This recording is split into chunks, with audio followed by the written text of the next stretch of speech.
Proverbe 1er. Proverbe de Salomon, fils de David, roi d'Israël. Pour connaître la sagesse et l'instruction, pour comprendre les paroles de l'intelligence, pour recevoir des leçons de bon sens, de justice, d'équité et de droiture, pour donner aux simples du discernement, au jeune homme de la connaissance et de la réflexion. Que le sage écoute et il augmentera son savoir, et celui qui est intelligent acquérera de l'habileté, pour saisir le sens d'un proverbe ou d'une énigme, des paroles des sages et de leurs sentences. La crainte de l'Éternel est le commencement de la science. Les insensés méprisent la sagesse et l'instruction. Écoute, mon fils, l'instruction de ton père, et ne rejette pas l'enseignement de ta mère, car c'est une couronne de grâce pour ta tête et une parure pour ton cou. Mon fils, si des pécheurs veulent te séduire, ne te laisse pas gagner. S'ils disent « Viens avec nous, dressons des embûches, versons du sang, tendons des pièges à celui qui se repose en vain sur son innocence, engloutissons-les tout vifs, comme le séjour des morts, et tout entier, comme ceux qui descendent dans la fosse. Nous trouverons toutes sortes de biens précieux, nous remplirons de butin nos maisons.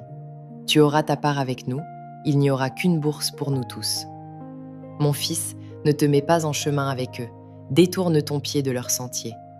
Car leurs pieds courent au mal, et ils ont hâte de répandre le sang. Mais en vain jette-t-on le filet devant les yeux de tout ce qui a des ailes. Et eux, c'est contre leur propre sang qu'ils dressent des embûches, c'est à leur âme qu'ils tendent des pièges. Ainsi arrive-t-il à tout homme avide de gain. La cupidité cause la perte de ceux qui s'y livrent. La sagesse crie dans les rues, elle élève sa voix dans les places. Elle crie à l'entrée des lieux bruyants. Aux portes, dans la ville, elle fait entendre ses paroles. Jusqu'à quand, stupides, aimerez-vous la stupidité ? Jusqu'à quand les moqueurs se plairont-ils à la moquerie et les insensés haïront-ils la science ? Tournez-vous pour écouter mes réprimandes. Voici, je répandrai sur vous mon esprit, je vous ferai connaître mes paroles. Puisque j'appelle et que vous résistez, puisque j'étends ma main et que personne n'y prend garde, puisque vous rejetez tous mes conseils et que vous n'aimez pas mes réprimandes, moi aussi, je rirai quand vous serez dans le malheur. Je me moquerai quand la terreur vous saisira.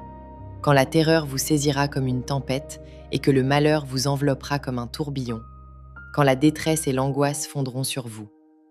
Alors ils m'appelleront et je ne répondrai pas. Ils me chercheront et ils ne me trouveront pas.